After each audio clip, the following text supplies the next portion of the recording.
So hello guys, welcome to the channel and we are going to talk about very important formula यार। ये formula मैं आपको बता दूं कि आपके नीट जेई जैसे एग्जाम्स में यूज होता है और ये फॉर्मूला आपके फिजिक्स के क्वेश्चन और केमिस्ट्री के क्वेश्चन दोनों में ही देखने को मिल जाएगा। मैं आपको बता दूं चैप्टर्स का नाम अगर आप जानना चाहें तो फिजिक्स में आपको काइनेमेटिक्स में मिल सकता है और केमिस्ट्री में अगर आप देखना चाहें तो आपको इक्विलिब्रियम चैप्टर में ये इक्वेशन और फॉर्मूले का यूज़ देखने को मिल जाएगा। जैसा कि आप जानते हैं क्वाड्रेटिक इक्वेशन ये एक बहुत ही इम्पोर्टेंट इक्वेशन है और ये जब कोई न्यूमेरिकल सॉल्व करते हैं तो ये हमें मिल जाती है और हम सॉल्व करना कई बार नहीं जानते हैं। एक तरीका होता है इसको ब्रेक करके सॉल्व करने का। जैसे मैं इसका पहले बेसिक इक्वेशन लिखता हूँ। ये है इसका बेसिक इक्वेशन। आपने ऐसे इक्वेशन देखे होंगे। मैं एक एग्जांपल के तौर पे एक इक्वेशन कोई भी लिख देता हूँ। आपने ऐसे इक्वेशन देखे होंगे और आपको याद होगा कि हम इसे ब्रेक करके सॉल्व करते थे कि मल्टीप्लिकेशन करने और एडिशन करने पे वैल्यू आए।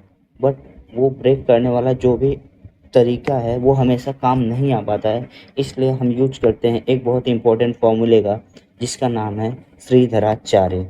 और वो फार्मूला है minus b plus minus under root b square minus 4ac upon 2a। अब मैं आपको बताने वाला हूँ कि इसका यूज होता कैसे है। तो ये हमारा मेन फॉर्मूला रहेगा। जैसा कि आप देख सकते हैं ए बी सी की वैल्यू हम यहाँ से लेंगे और ये हमारा बी हो गया, ये ए हो गया और ये सी हो गया। ठीक है, तो मैं आपको एग्जांपल दिखाता हूँ कि क्या होगा। आप यहाँ देख रहे होंगे यहाँ पे दो साइंस हैं, एक पॉजिटिव है और एक निगेटिव है, इसीलिए यहाँ पे दो वैल्यूज पॉसिबल होती हैं। हम प्लस को x1 बोल देंगे और माइनस को x2 बोल देंगे। उसके बाद मैं आपको x1 का एग्जाम्पल दिखा देता हूँ। x1 हम लोग करते हैं, फॉर्मूला मैं फिर से लिखूँगा माइनस बी। फॉर्मूला लर्न करना बहुत इम्पोर्टेंट है क्योंकि फॉर्मूला ही भूलता है। ये हो गया हमारा बेसिक फॉर्मूला।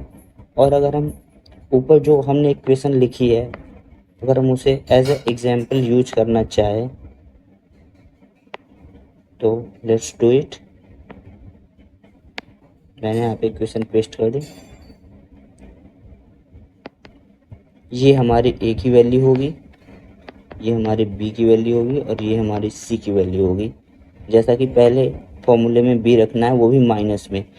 ये साइन का यहाँ पे बहुत ध्यान रखना है, नहीं तो गलत हो जाएगा क्वेश्चन। अगर प्लस है तो हम बी की वैल्यू +2 लेंगे। अगर यहाँ पे -2 होता तो हम बी की वैल्यू -2 यूज कर रहे होते।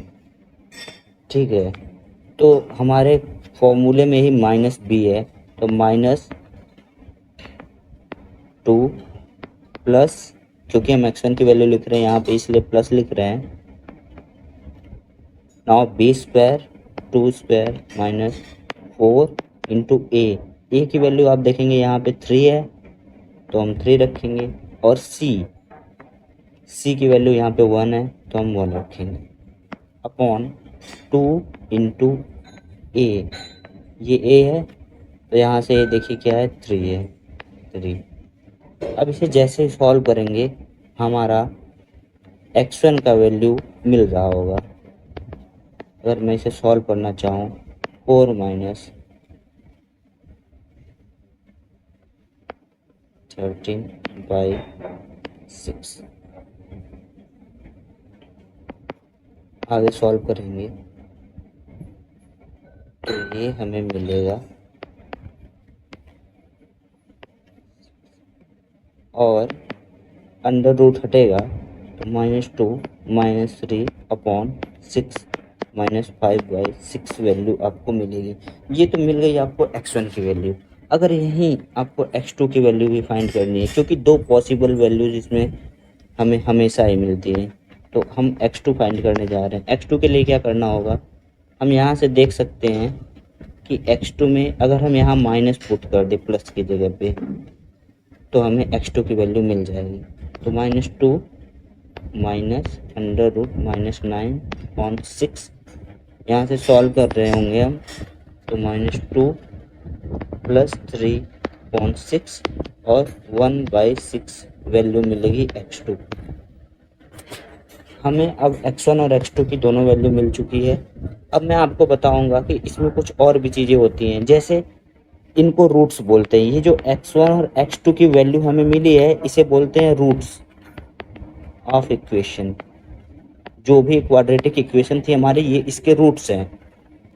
और इसमें कई बार पूछेगा आपको सम ऑफ रूट्स, मतलब x1 और x2 की वैल्यू क्या होगी। तो इसका डायरेक्ट फॉर्मूला आपको याद रखना रहेगा कि -b/a कर देंगे तो आपको सम ऑफ रूट्स मिल जाएगा। और यहीं पे अगर आप x1 इंटू x2 पूछेगा, मतलब प्रोडक्ट ऑफ रूट्स, ये क्या है, प्रोडक्ट ऑफ रूट्स, तो आप क्या करेंगे, c/a कर देंगे।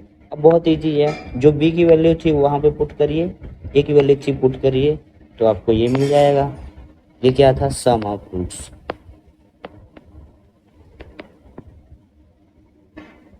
तो यहीं पे ये कॉन्सेप्ट ख़त्म होता है। फिर से देख लीजिए, ये बहुत ही इम्पोर्टेंट फॉर्मूला है जो आपको आपकी कॉम्पिटिटिव एग्ज़ाम में मिलने वाला है क्वेश्चन सॉल्व करते समय, और बहुत बच्चे इसे भूल जाते हैं। ये कॉन्सेप्ट तो क्लास 8 से 10th के बीच में ही पढ़ा दिया जाता है, बट हम भूल जाते हैं इसको, तो याद रखिए। Thank you for watching the video, to subscribe for more videos like that.